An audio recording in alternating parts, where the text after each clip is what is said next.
So this year's commemoration of the World Food Day comes at a time when the world is grappling with unprecedented levels of hunger affecting about 40% of the world's population. So closer home, 4.1 million Kenyans are facing starvation, with 10 counties listed in the red zone phase. The Food and Agriculture Organization FAO says that 2/3 of those experiencing food insecurity are rural food producers. Our reporter Mary Muoki now tells us how 2 farmers in Makueni and Kapenguria have shifted from rain-fed agriculture to innovations that guarantee food security despite the harsh effects of climate change, such as lack of rainfall or insufficient rainfall. The road to Bishop Masika's farm in Ikombe Ward, Yatta constituency, is a dry and dusty one.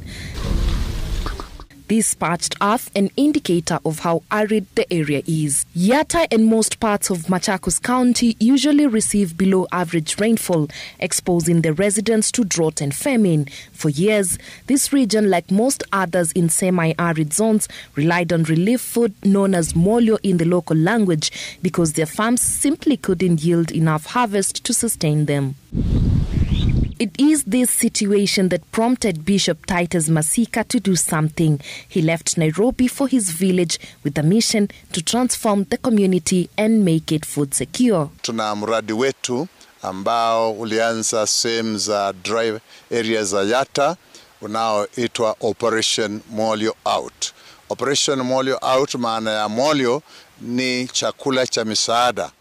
Lengo lake ni kuondokea hali ya ukame. Bishop Masika brought the community together and mobilized them to start digging water ponds in the dry season. They could be filled with water when the rains came.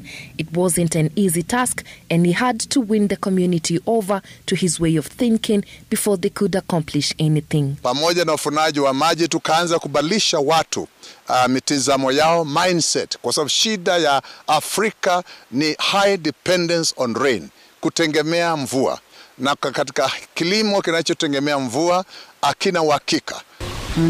Once he got the community on board with the idea of water harvesting, they set out to dig water ponds. In turn, they would rely on those water ponds to irrigate their farms and ensure that they had bumper harvests even with low rainfall. Na katika hali ya kufukuza njaa na umasikini, jambo la kwanza ni ufunaji wa maji, water harvesting. Kwa sababu mambo ya hali ya hewa imebadilika, climate change, na ikawa ya kwamba now the rains are erratic, the rains are irregular. His farm stands out when you compare it with the farms in the region, a testament to the fact that innovation can overcome climate change challenges. Halfway across the country in West Pokot County, farmers doing subsistence farming are facing the same challenges that farmers in Yatta were facing: low rainfall that cannot yield any harvest. Social innovation is one of the most effective ways of solving food insecurity.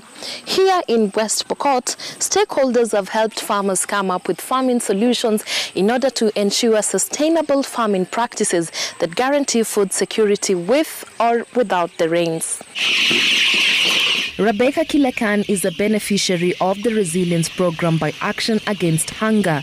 Her farm is just a few kilometers away from several dry and forsaken farms, but hers is teeming with fruits, vegetables, and food of all kinds. She produces more than enough for her family and sells the rest. She has a borehole that she uses to irrigate her farm. TCF walitufunza jinsi ya kuweka kitchen garden ikwe ambayo inaweza toshelesha lishe kwa boma letu. Yote yametusaidia. Tumepata kukula mboga kila wakati. Hiyo pesa ya kutumia kununua hatuja tumia. Tumekuwa tukichuna tu kwa shamba. Tumepata pesa pia kwa kuuza. Her home is among the ones that have benefited from social agricultural interventions by Action Against Hunger to fight climate change. The humanitarian organization has equipped small-scale farmers on climate-smart farming with greater resilience to climatic patterns. In as much as it is an arid and semi-arid county, there are many opportunities for production. There are many opportunities for irrigation. There are many opportunities which homesteads can tap into to ensure that they are getting sufficient food and, they can abate the continuous cycle of lack of food. So we are coming up with programs that makes them appreciate the need to also start irrigating their crops, to start coming up with the alternatives to their livelihoods, and they can be able to feed their household, and they can also be able to get extra in order to sell, so that they can be able to get extra income that will assist them in order to treat their families, to treat their children. According to the NDMA, 23 counties, which make up half of the country, are food insecure and slowly entering the alarm phase. Most counties in the arid and semi-arid regions have had 5 consecutive seasons of failed rains, amplifying the vulnerability of the communities and their ability to cope. Action Against Hunger advocates for climate-smart farming, as rain-fed farming is no longer sustainable in the face of climate change. Bishop Masika has adopted this model of farming that not only ensures food security, but enables farmers to produce enough for consumption and sale. A model ambayo inaitwa the 1 acre rule quota system, namna ya kufanya eka moja na ambao nakuwa food secure, pia unafanya the same acre. You divide into quarters, you do high value crops ambazo zitakuletea na hela na utakuwa na hali toshelezi. Bishop Masika's model and the community transformation they have achieved in Yatta has been so successful that we have teams from other parts of the country comprising of university students, county governments, self-help groups and others visiting his farm to benchmark and take the knowledge back to their communities. Food is at the core of the United Nations Sustainable Development Goals. As the world marks this year's World Food Day, the achievement of those goals is in serious jeopardy due to a number of factors such as change in weather patterns and reduced rainfalls, climate change and the pandemic. In line with this year's theme of Leave No One Behind, the UN is calling for a shift from generic farming methods to climate-smart farming techniques in guaranteeing food security, as evidenced by Rebecca and Bishop Masika's model of climate-smart farming.